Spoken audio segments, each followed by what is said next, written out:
Before we get started, I want to address that I'm going with the community consensus that Boneworks is a better base game than Bone Lab, and if you've seen my video on this exact topic, then you'll know why I am in agreement with that same consensus.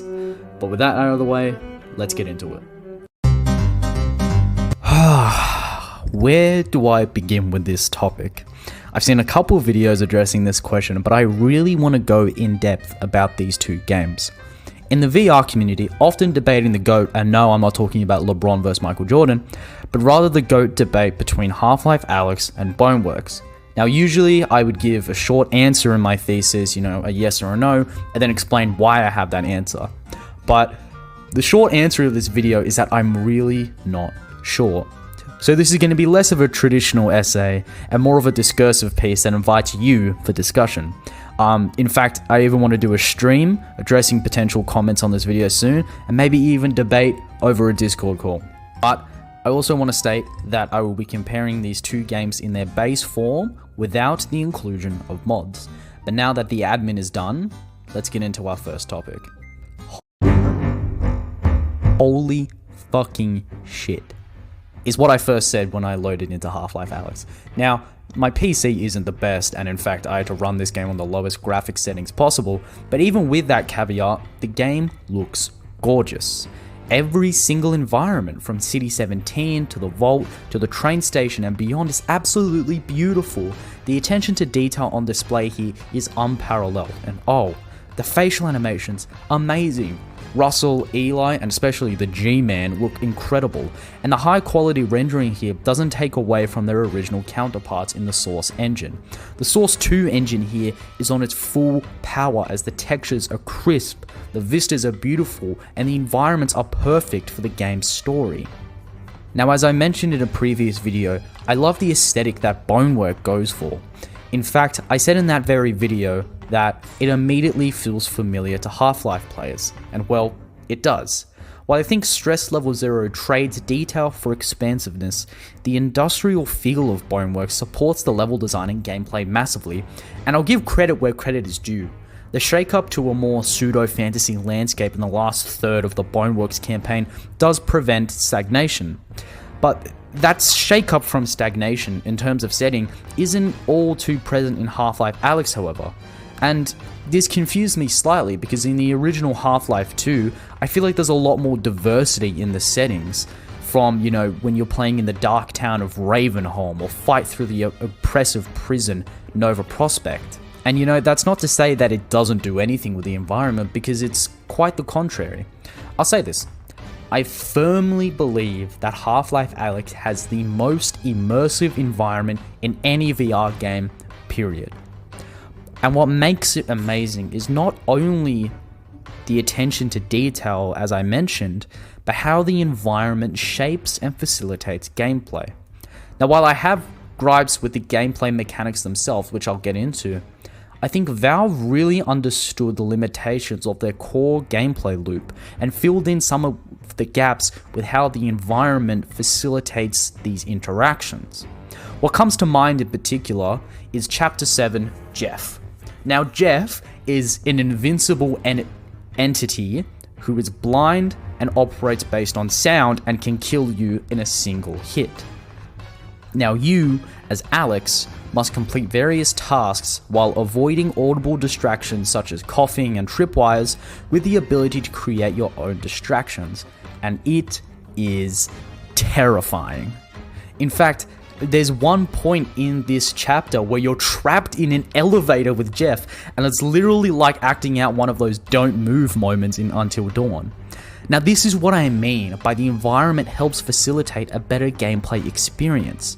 My issue, therefore, with Boneworks on the other side is that in this regard, it never really has moments like this. I never really felt like I was in danger, or I had to use the objects in my environment to help defeat an enemy or navigate around them. But this is the point where my head is in two places, because I would also argue that Boneworks' environment is more interactable. There's more to do in these vast open vistas that Stress Level 0 has created. The environment is Boneworks is more expansive without a doubt. There's more to do. Boneworks' environment facilitates exploration, and one might argue that Half-Life Alyx does the same, but I disagree. There is a difference between exploring and scavenging. An explorative environment has hidden paths, hidden secrets, or an alternate route for your mission. A scavenging environment has you simply looking for items. There's a difference in goals here, as I hope you can pick up. Half-Life Alyx isn't a game of exploration unlike its predecessor, Half-Life 2.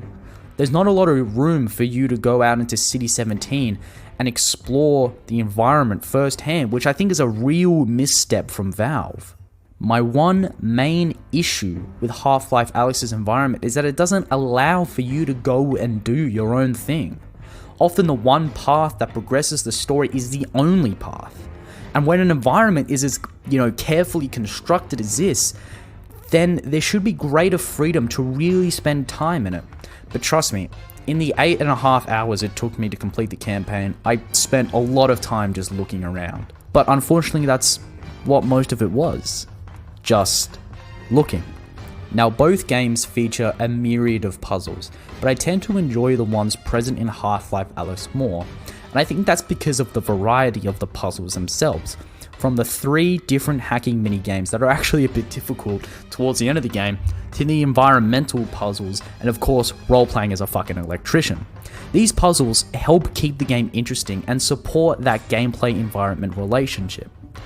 Boneworks' puzzles are solid, to be honest, but I feel like that they are less engaging. A lot of them are not very visually dynamic, and they can get fucking annoying if you get stuck on one for too long. I remember first playing Boneworks and being stuck on the last puzzle in the streets level for like 20 minutes, and I wanted to break my headset, no joke. Overall, in terms of environment, it's really difficult to say which one is better because they both exceed where the other one fails. But we've been talking a lot about how environment facilitates gameplay, but what about that gameplay itself? I think we can all agree that Boneworks has a better core gameplay loop. I'm not really too conflicted on this point. My problem with Half-Life Alyx is 2 things, and that's weapon variety and a lack of melee combat. The original Half-Life 2 had 10 weapons, not including the crowbar, while Half-Life Alyx has 4 weapons, and I'm including grenades in that Half-Life Alyx number. That's less than half. Now, a good counterpoint is the fact that you can upgrade your weapons in Half-Life Alyx, and I like the upgrade system. It does reward you for scavenging and taking your time because you need resin in order to upgrade your weapons, but ultimately, I think it does come down to personal preference, quality of weapon over quantity of weapons. Personally, I prefer quantity because it allows you more freedom of choice to choose the weapons you want to use, and I think Boneworks really nails it in this respect. In Boneworks, there's at least 11 different guns that each have their own unique properties that allow you to choose what weapons you want to take with you. And you can actually melee shit in Boneworks. I was pretty disappointed, not gonna lie, when I found you couldn't use any melee weapons in Half-Life Alyx. The closest you get is probably throwing grenades at enemies, but I really wanted to fucking Alex Pereira Uncle I of some zombies, While I think the melee combat in Boneworks, it's not the best I have experienced, it does a lot. But that in itself is also a little bit of a problem itself. Boneworks is easy. Almost too easy. I never really felt challenged at all. I never had to use my head. In fact, the only time I ever had to use cover was against the hologram dudes.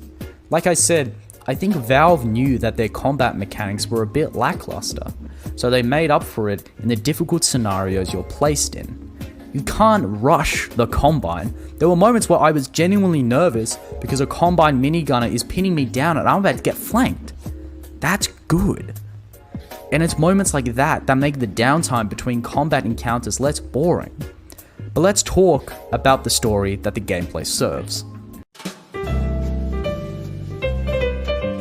Now, like gameplay, I don't really think this is a contest. Now, I don't mind Boneworks' story, but come on.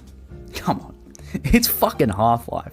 Half-Life Alyx essentially has 2 story arcs, the train heist and the vault heist. Well, you can say that the first arc is a bit lackluster because it is a prequel and Eli Vance isn't going to happen. You cannot say the same for the second one.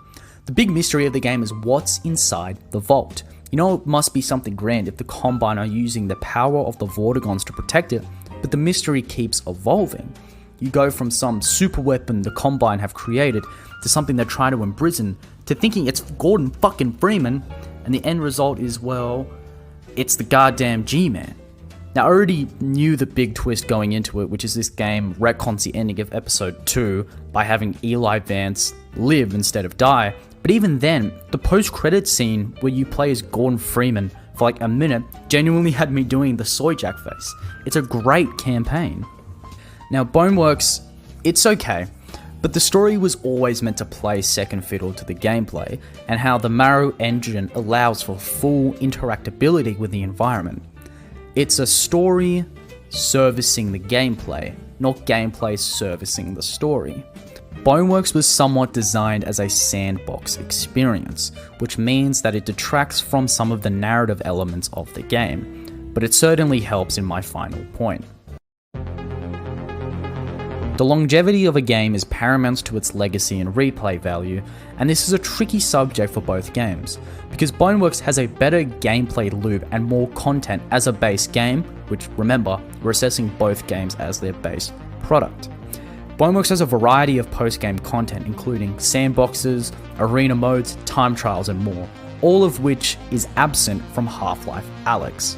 Now, just to really quickly address mods, you might say there's plenty of amazing campaign mods for Half-Life Alyx, more than there are for Boneworks, but A, we're addressing the base game, and B, there's a lot more variety of mods in Boneworks.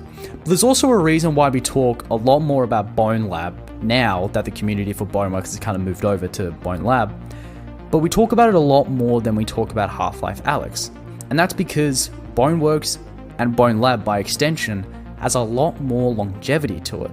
Now, if you want to argue that Boneworks being somewhat designed with mods in mind is a detraction from the overall base product, I think that's a fair point.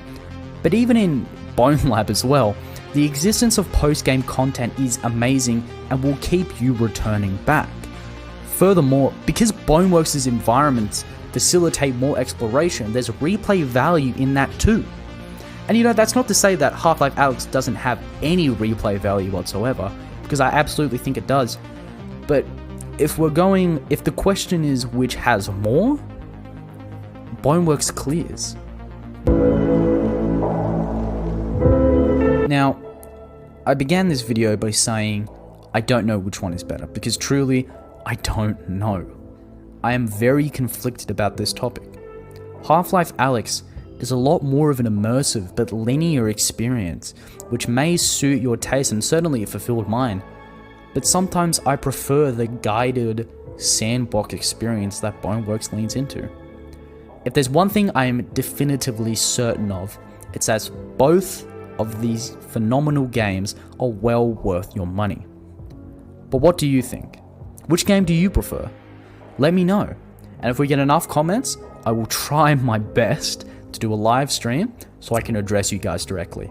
But thank you so much for watching.